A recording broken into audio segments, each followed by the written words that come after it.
श्रीमती प्रियंका गांधी वाड़ा।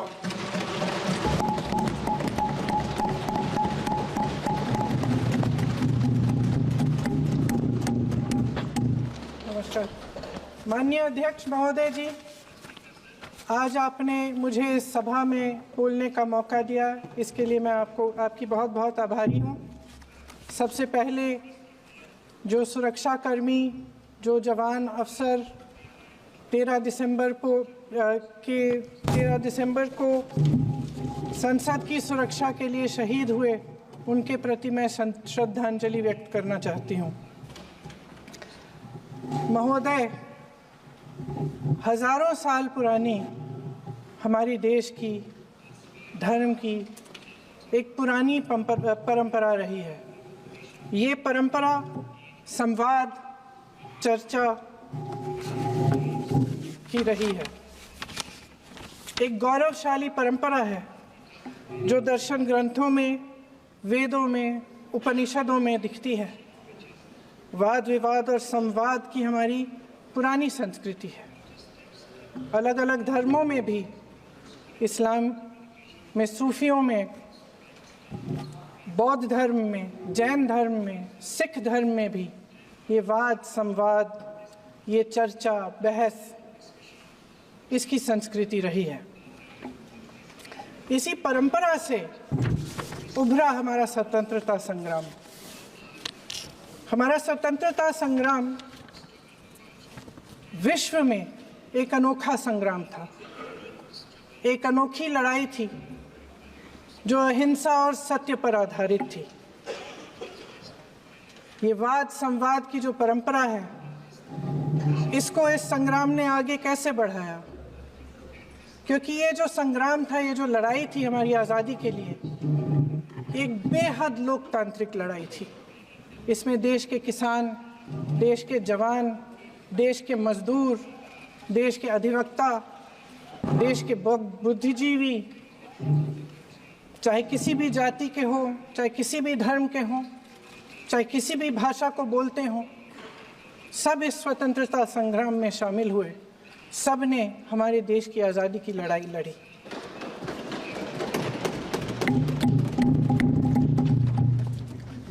और उसी आज़ादी की लड़ाई से एक आवाज़ उभरी जो हमारी देश की आवाज़ थी। वो आवाज़ ही आज हमारा संविधान है। साहस की आवाज़ थी, हमारी आज़ादी की आवाज़ थी, और उसी की गूंज ने हमारे संविधान को लिखा और बनाया। ये सिर्फ एक दस्तावेज नहीं है। बाबा साहेब अम्बेडकर, मौलाना आज़ाद जी, राजगोपालाचारी जी और जवाहरलाल नेहरू जी और उस समय के तमाम नेता, जैसे आपने कहा, इस संविधान को बनाने की जो कार्य में सालों के लिए जुटे रहे।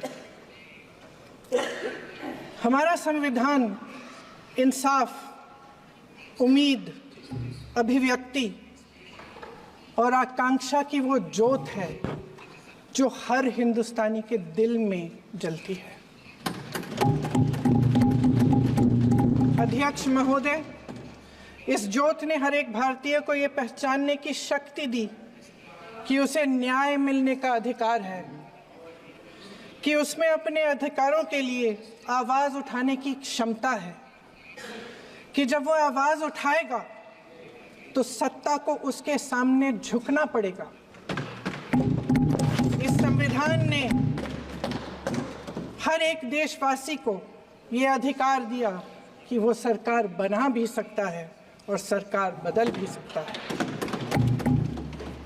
ये ज्योत जो हर हिंदुस्तानी के दिल में जलती है, उसने हर हिंदुस्तानी को ये विश्वास दिया कि देश की संपत्ति में, देश की दौलत में, संसाधनों में उसका भी हिस्सा है, कि उसे एक सुरक्षित भविष्य की उम्मीद का अधिकार है, कि देश बनाने में भी उसकी भागीदारी है।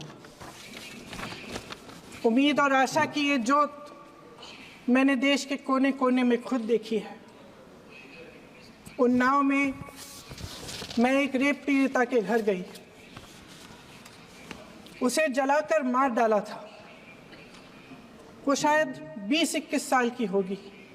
हम सब के बच्चे हैं।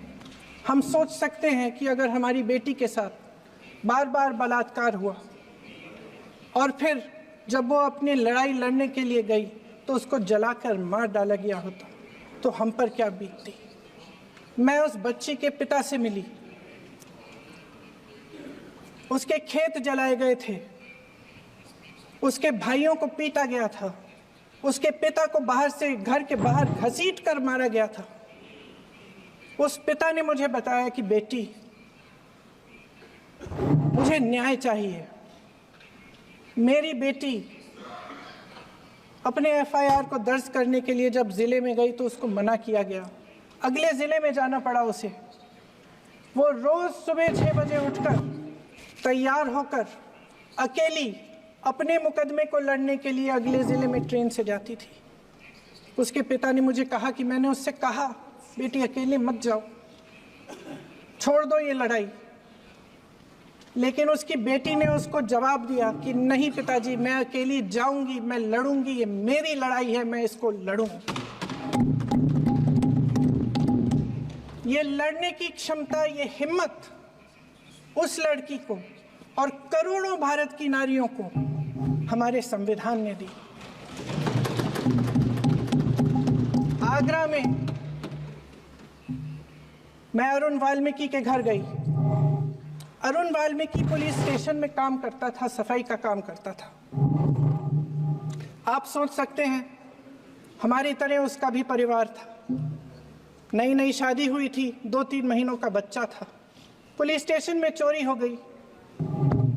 चोरी का इल्जाम उस पर लगाया गया। उसके पूरे परिवार को उठाकर पुलिस स्टेशन में ले गए।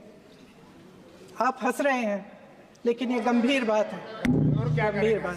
शर्म करो, शर्म। अरुण वाल्मीकि को पीट पीट के मार डाला। उसकी बीवी को पीटा, उसके पिता के नाखून निकाले, उसके पूरे परिवार को पीटा गया। जब मैं उस जवान महिला से मिलने गई जो अभी अभी विधवा हुई थी, तो उसने मुझे कहा कि दीदी, हमें सिर्फ एक चीज चाहिए, हमें न्याय चाहिए और हम इस न्याय के लिए लड़ते रहेंगे, चाहे कुछ भी हो जाए। ये हिम्मत उस महिला को हमारे संविधान ने दी।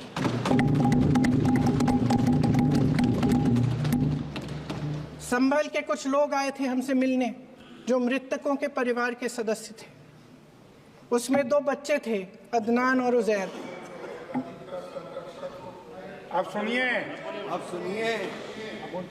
उसमें 2 बच्चे थे, अदनान और उजैर। एक बच्चा मेरे बच्चे की उम्र का है, दूसरा उससे छोटा 17 साल का है। दर्जी के बेटे थे। दर्जी का एक ही सपना था कि वो अपने बेटों को पढ़ाएगा, लिखाएगा। एक बेटा डॉक्टर बनेगा, एक बेटा भी सफल होगा दूसरा बेटा भी अपने जीवन में सफल होगा। उनके पिताजी हर रोज उनको स्कूल छोड़ते थे। उस दिन भी स्कूल छोड़ने के बाद अपनी दुकान में चले गए। उन्हें पता नहीं था कि विवाद हो रहा है। उन्होंने भीड़ देखी, घर आने की कोशिश की तो पुलिस ने गोली से मार डाला। वो 17 साल का बच्चा अदनान मुझसे कहता है, वो 17 साल का बच्चा अदनान मुझसे कहता है कि मैं बड़ा होकर डॉक्टर बन के दिखाऊंगा, मैं अपने पिता का सपना साकार करूंगा। ये सपना, ये आशा उसके दिल में हमारे संविधान ने डाली। अध्यक्ष महोदय, हमारे देश के करोड़ों देशवासियों के संघर्ष में, अपने अधिकारों की पहचान में, इनकी कठिन से कठिन परिस्थितियों से लड़ने की अपार हिम्मत में और देश से न्याय की अपेक्षा में हमारे संविधान की ज्योत जल रही है। मैंने हमारे संविधान की ज्योत को जलते हुए देखा है और इसके साथ साथ ये भी समझा है कि हमारा संविधान एक सुरक्षा कवच है। एक ऐसा सुरक्षा कवच है जो देशवासियों को सुरक्षित रखता है, न्याय का कवच है, एकता का कवच है और अभिव्यक्ति की आज़ादी का कवच है। दुख की बात यह है कि मेरे सत्ता पक्ष के साथी जो बहुत बड़ी बड़ी बातें करते हैं, इन्होंने इन 10 सालों में ये सुरक्षा कवच, सत्ता पक्ष के मेरे साथियों ने ये सुरक्षा कवच तोड़ने का पूरा प्रयास किया है। संविधान में सामाजिक, आर्थिक और राजनीतिक न्याय का वादा है। ये वादा एक सुरक्षा कवच है जिसको तोड़ने का काम शुरू हो चुका है। लैटरल एंट्री और निजीकरण के जरिए ये सरकार आरक्षण को कमजोर करने का काम कर रही है। अगर लोकसभा में ये नतीजे नहीं आए होते तो ये संविधान बदलने का काम भी शुरू कर लेते। सच्चाई ये है अध्यक्ष महोदय कि आज संविधान बार बार इसलिए कह रहे हैं क्योंकि इस चुनाव में इनको पता चल गया कि इस देश की जनता ही इस संविधान को सुरक्षित रखेगी, कि इस चुनाव में हारते हारते जीतने से इन्हें एहसास हुआ कि ये संविधान बदलने की बात इस देश में नहीं चलेगी।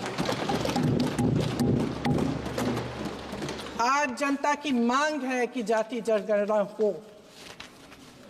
सत्ता पक्ष के मेरे साथी ने इसका जिक्र किया।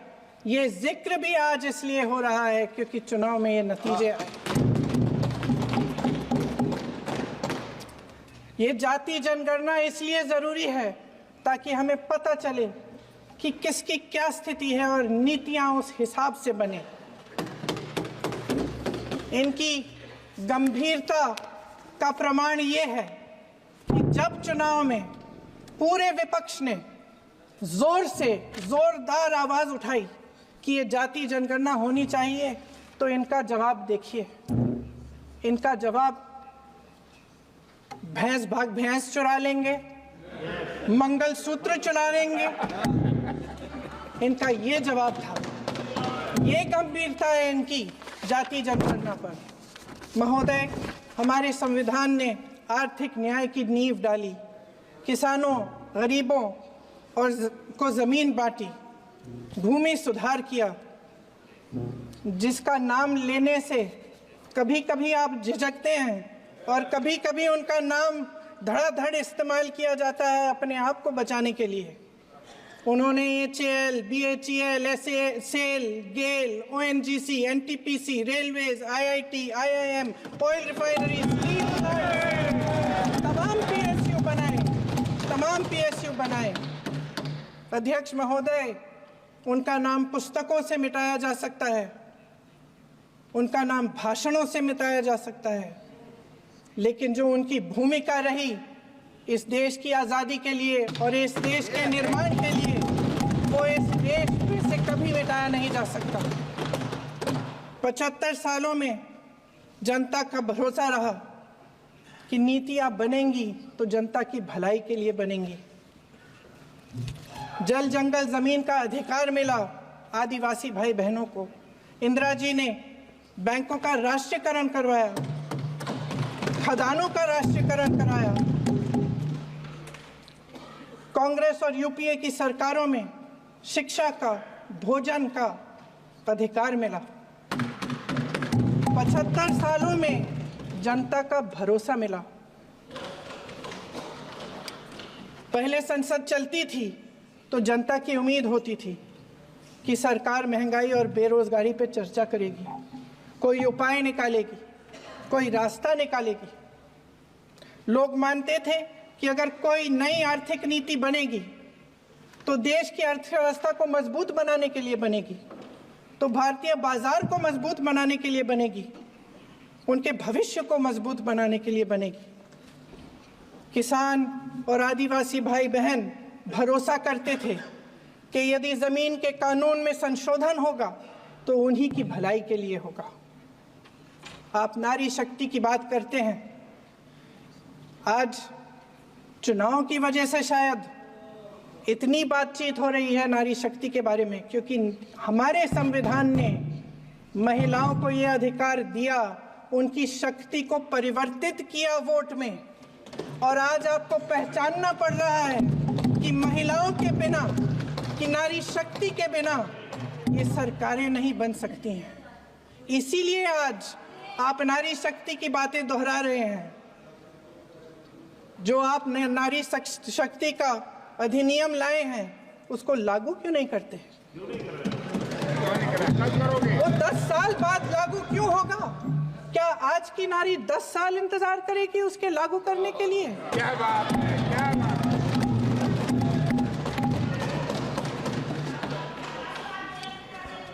आज संसद में बैठे हुए सत्ता पक्ष के मेरे साथी ज्यादा से ज्यादा अतीत की बातें करते हैं। 1921 में क्या हुआ, कब हुआ, नेहरू जी ने क्या किया। अरे वर्तमान की बात करिए, देश को बताइए आप क्या कर रहे हैं, आपकी जिम्मेदारी क्या है? कि सारी जिम्मेदारी जवाहरलाल नेहरू की है। अध्यक्ष महोदय जी, ये सरकार आर्थिक न्याय का सुरक्षा कवच तोड़ रही है। आज संसद में बैठी ये सरकार बेरोजगारी और महंगाई से जूझ रही हमारी जनता को क्या राहत दे रही है? कृषि के कानून भी बड़े बड़े उद्योगपतियों के लिए बन रहे हैं। सही एमएसपी को छोड़िए, डीएपी तक नहीं मिल रहा है।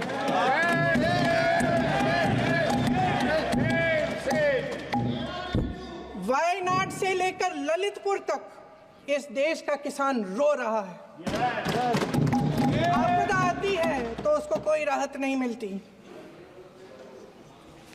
भगवान भरोसे है आज इस देश का किसान, उसको छोड़ दिया गया है। आज हिमाचल में देखिए, जितने भी कानून बने हैं वो सब बड़े बड़े उद्योगपतियों के लिए बन रहे हैं।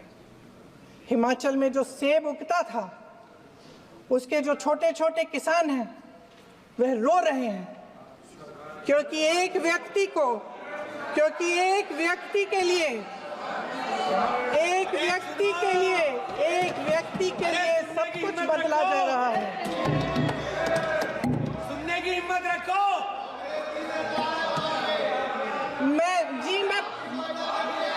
अध्यक्ष महोदय जी,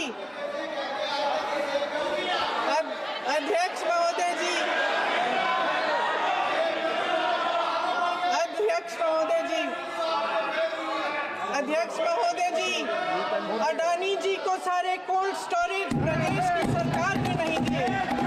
अडानी जी को सारे कोल्ड स्टोरेज आपकी सरकार ने दिए। देश देख रहा है कि एक व्यक्ति को बचाने के लिए 142 करोड़ देश की जनता को नकारा जा रहा है। सारे बिजनेस, सारे संसाधन, सारी दौलत, सारे मौके एक ही व्यक्ति को सौंपे जा रहे हैं। सारे बंदरगाह, एयरपोर्ट्स, सड़कें, रेलवे का काम, कारखाने, खदाने, सरकारी कंपनियां सिर्फ एक व्यक्ति को दी जाए। जनता के मन में हमेशा ये विश्वास होता था कि अगर कुछ नहीं है तो संविधान हमारी सुरक्षा करेगा, मगर आज आम लोगों के बीच ये धारणा बनती चली जा रही है कि सरकार सिर्फ अडानी जी के मुनाफे के लिए चल रही है। देश में बहुत तेजी से गैर बराबरी बढ़ रही है। जो गरीब है वो और गरीब हो रहा है, जो अमीर है वो और अमीर हो रहा है। इस सरकार ने आर्थिक न्याय की भी सुरक्षा कवच तोड़ दिया है। राजनीतिक न्याय की जब बात होती है, मेरे सत्ता पक्ष के साथी आज खड़े हुए और तमाम गिनती करने लग गए कि ऐसा हुआ वैसा हुआ, 1975 में जो हुआ, तो सीख लीजिए ना आप भी। सीख लीजिए। आप भी अपनी गलतियों के लिए माफी मांग लीजिए। आप भी बैलेट पे चुनाव कर लीजिए। आप भी बैलेट पे चुनाव कर लीजिए। दूध का दूध, पानी का पानी हो जाएगा।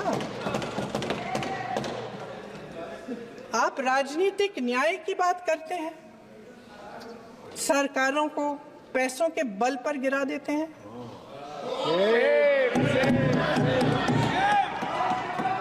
मेरा आग्रह है कि अपन संविधान में सकारात्मक जुड़े।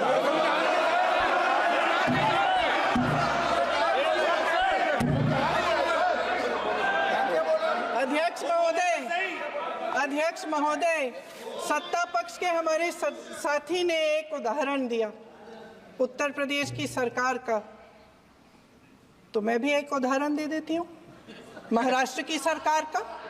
मैं भी एक उदाहरण दे देती हूँ हिमाचल की सरकार को तोड़ने की कोशिश किसने की, पैसों के बल पे की, गोवा की सरकार।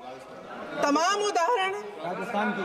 क्या ये सरकारें जनता ने नहीं चुनी थी? क्या संविधान इन पर लागू नहीं था? पूरी देश की जनता जानती है कि इनका हंसती है, जानती है कि इनके यहाँ तो वॉशिंग मशीन है।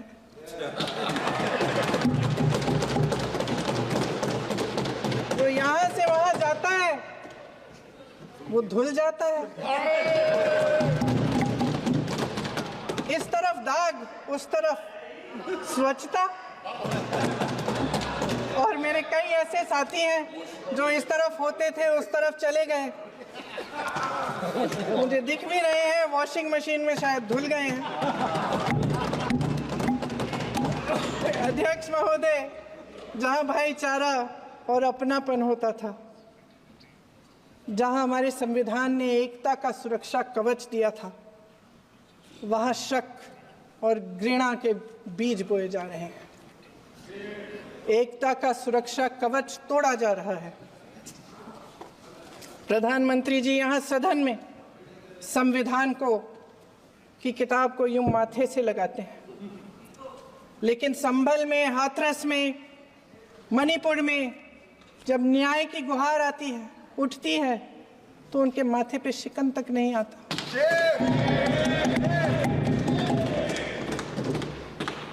शायद समझ नहीं पाए हैं कि भारत का संविधान संघ का विधान नहीं है।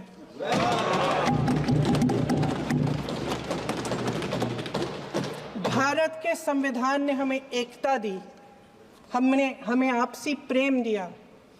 उस मोहब्बत की दुकान जिस पर आपको हंसी आती है, उसके साथ करोड़ों देशवासी चले। करोड़ों देशवासियों के दिल में एक दूसरे के लिए प्रेम है, घृणा नहीं है।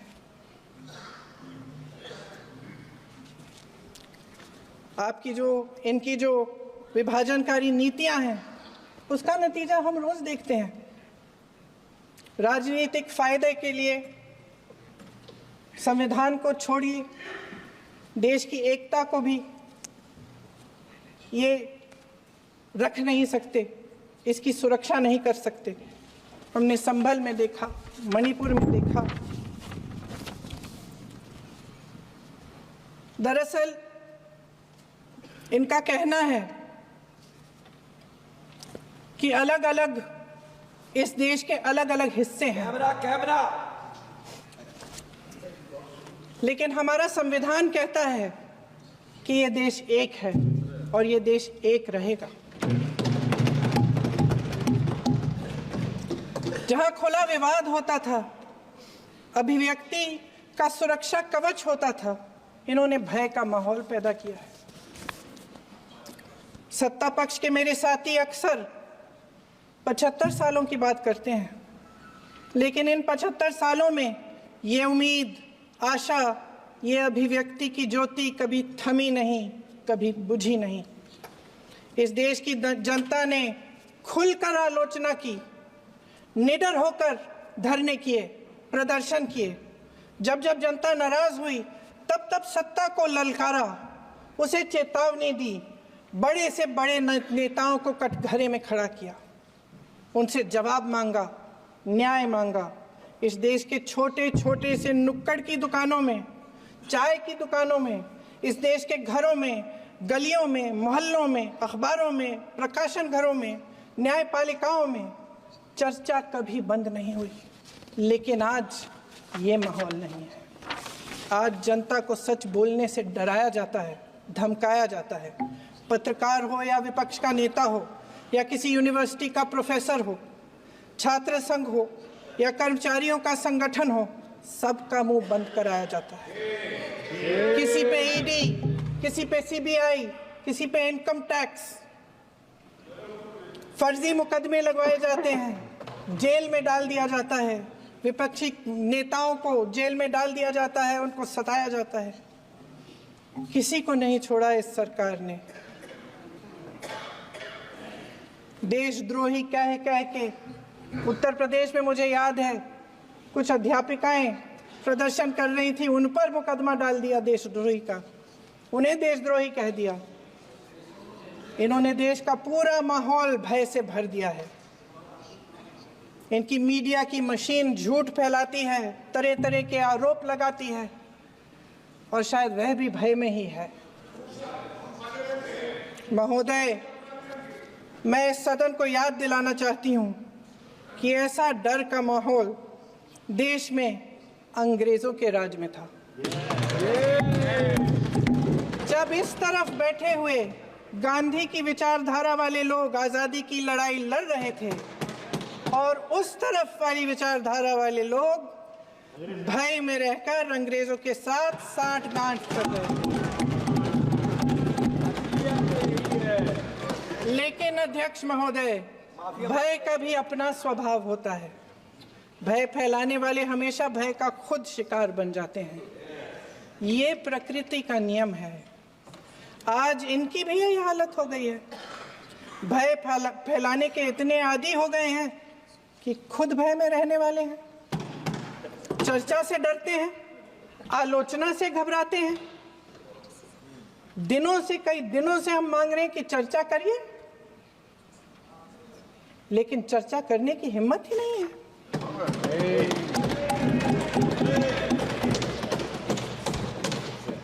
एक कहानी होती थी अध्यक्ष महोदय, शायद बचपन में आपने भी सुनी होगी। राजा भेष बदलकर बाजार में आलोचना सुनने जाता था। ये सुनने जाता था कि प्रजा मेरे बारे में क्या कह रही है, मैं सही रास्ते पे चल रहा हूं कि नहीं। लेकिन आज का राजा, भेष तो बदलते हैं आज के राजा, शौक तो है उनको भेष बदलने का, लेकिन न जनता के बीच जाने की हिम्मत है और न आलोचना सुनने की। महोदय, मैं तो सदन में नहीं हूं।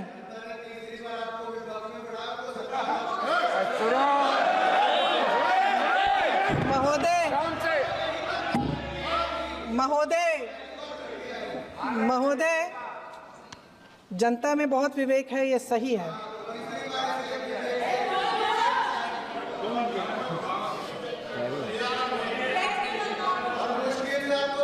अच्छा महोदय, मैं सदन में नहीं हूँ, कुछ हाँ ठीक है, मैं सदन में नहीं हूँ, मात्र 15 दिनों से आ रही हूँ। लेकिन मुझे ताज्जुब होता है कि इन 15 दिनों में इतनी बड़े इश्यूज हैं, इतनी बड़ी बातें हैं, प्रधानमंत्री जी मात्र एक दिन के लिए शायद 10 मिनट के लिए दिखे हैं सब।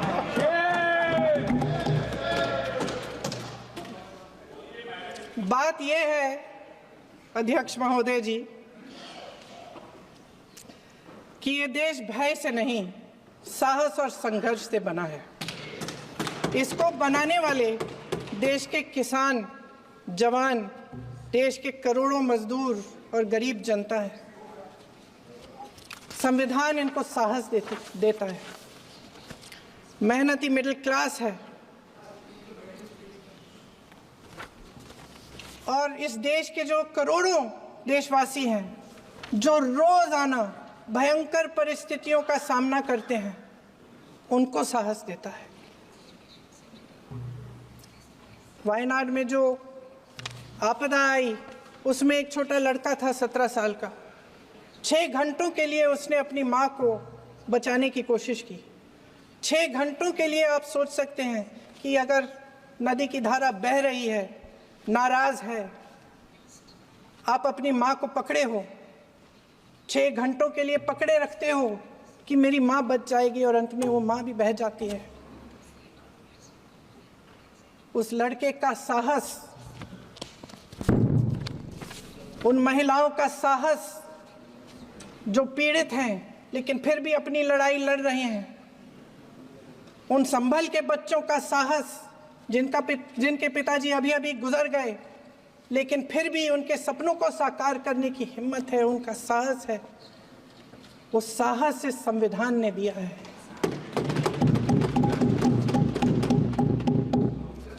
वो आत्मविश्वास इस संविधान ने दिया है। ये देश भय से नहीं चल सकता, ये देश साहस से ही चलेगा। भय की भी सीमा होती है और जब वो सीमा पार हो जाती है, जब किसी को इतना दबाया जाता है कि उसको लगने लगता है कि अब मेरे पास खोने के लिए कुछ नहीं है, तब उसमें एक ऐसी शक्ति पैदा होती है जिसके सामने कोई कायर खड़ा नहीं हो सकता। ये देश कायरों के हाथों में ज्यादा देर तक कभी नहीं रहा है। ये देश उठेगा, ये देश लड़ेगा, सत्य मांगेगा, सत्यमेव जयते। जय हिंद। अगले